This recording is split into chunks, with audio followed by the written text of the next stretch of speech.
From JBS Studios in Greater New York, this is the JBS News Update with Teisha Bader. I'm Teisha Bader with the JBS News Update for Thursday, April the 22nd, 2021. A Syrian missile hit southern Israel early this morning, exploding in an open area of the Negev. No damage or injury was reported. The missile was believed to have been an errant Syrian anti-aircraft missile that was meant to target Israeli aircraft over the Syrian Golan Heights. Pieces of the missile landed about 19 miles from the Dimona nuclear reactor, and sirens were set off in the area. But the IDF said it does not believe the reactor was targeted.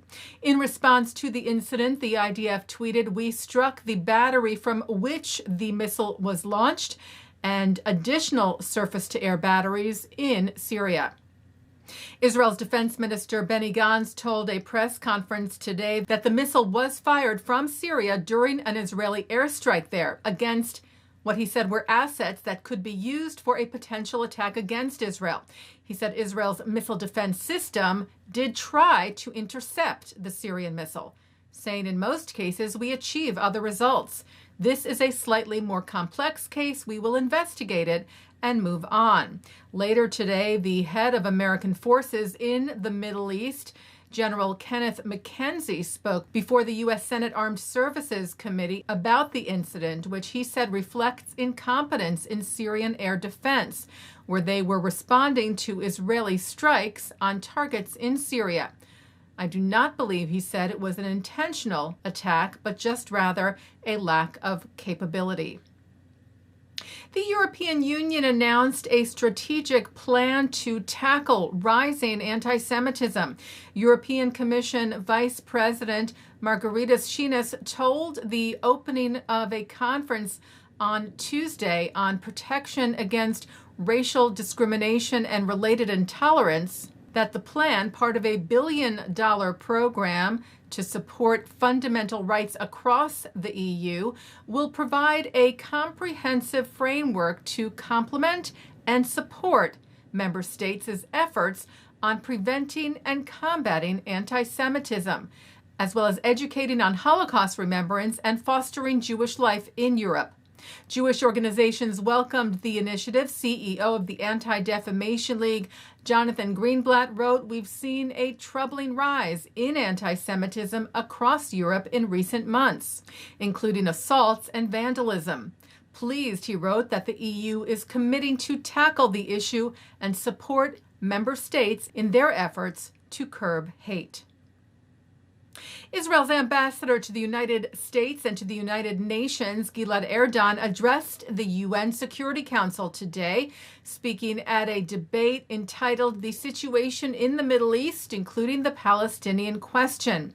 Erdan wrote of his remarks there, saying, "I highlighted the need for more focus on Iran's nuclear ambitions," which he stressed to the Council should be their main concern at the debate, noting Israel's unique position as the only country in the world that the Iranian regime threatens to annihilate.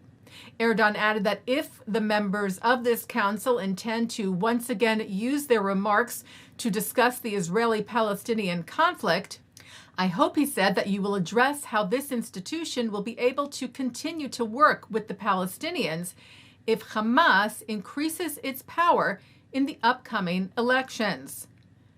Palestinian Authority President Mahmoud Abbas called a parliamentary election for May the 22nd, elections in which terror group Hamas, who deny Israel's right to exist, will be running.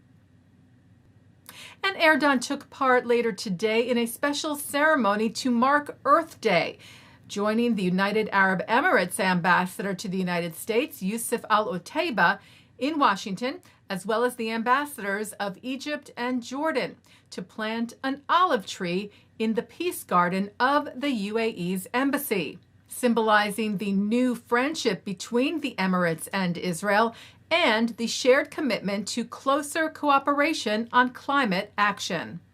What we're going to do today is plant a tree that is a symbol of not just our friendship, but the kind of research, collaboration, and work that we can do together to make our part of the world better and also better for everyone in the world. We should all remember that thousands of years ago, a dove brought an olive branch to Noah, and it symbolized a new beginning of the world. It symbolized peace and a new beginning.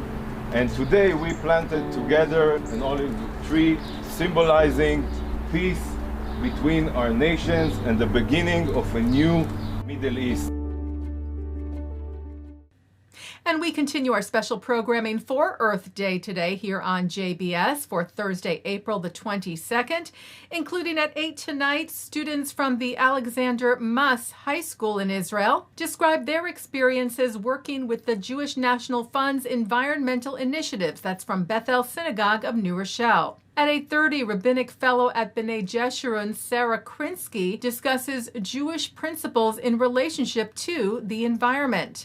Then at 9 o'clock tonight, Mark Golub sits down with Israeli actress Ayelet Zurer, who plays Elisheva on the hit Israeli TV show Shtisel, about the show and her career on L'chaim.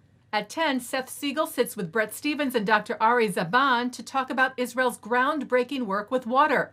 And coming up next, it's the ILTV's Insider, followed by Talmud Study.